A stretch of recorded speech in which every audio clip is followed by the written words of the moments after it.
Então, pessoal, tudo bom? Boa noite. Vamos nós, né? Olha só, hoje a gente vai falar sobre um assunto, né, que pode até parecer um pouco complexo, mas quando a gente trouxer para a nossa realidade, vocês vão ver que não é tão complexo assim. A gente vai falar sobre uma lei que versa sobre a conservação das massas, né, das transformações químicas, ou seja, toda vez que vai ocorrer uma transformação química, você tem que ter alguns ingredientes que sejam iniciais para poder dar origem a essa reação e aí é produzido, né, o que a gente vai chamar de produto. Esses ingredientes iniciais a gente dá o nome de reagentes, certo? E daí é produzido, né, por meio da transformação química, é produzido o que a gente já fala como produto, certo? Então, hoje a gente vai falar a respeito disso, tá?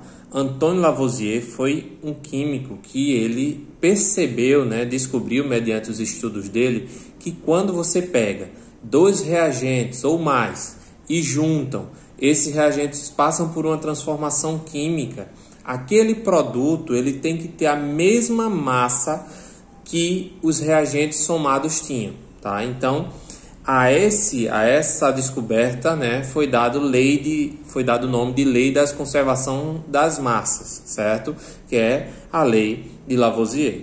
Então, a primeira historinha da gente de hoje é essa, Lei da Conservação das Massas. A gente ainda vai trabalhar uma parte teórica, eu vou passar o material para vocês também, certo?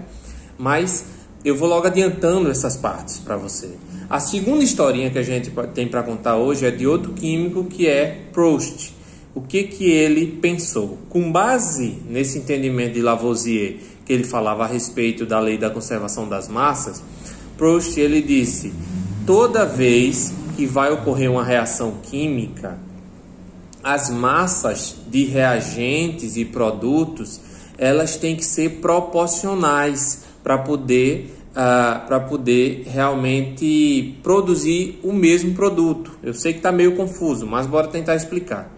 Se você pega e quer fazer um bolo, o que você vai precisar? Você vai precisar de uma quantidade X de ovos, depois você vai precisar de uma quantidade X de leite, de açúcar, de farinha de trigo. E daí chega alguém para você e diz, olha só, eu quero que você agora produza 2 bolos. Tá? 2 bolos.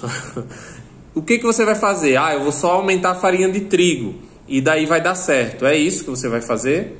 Óbvio que não. Se você precisa fazer 2 bolos, o que você tem que fazer? Você tem que colocar sob uma mesma proporção a quantidade aumentada. Então, se você tem para fazer um bolo 3 ovos, para fazer 2 bolos, você tem que colocar o quê? 6 ovos. Tá? Porque senão simplesmente você não vai ter esses bolos, né, na mesma quantidade de massa ao final, aquele produto final.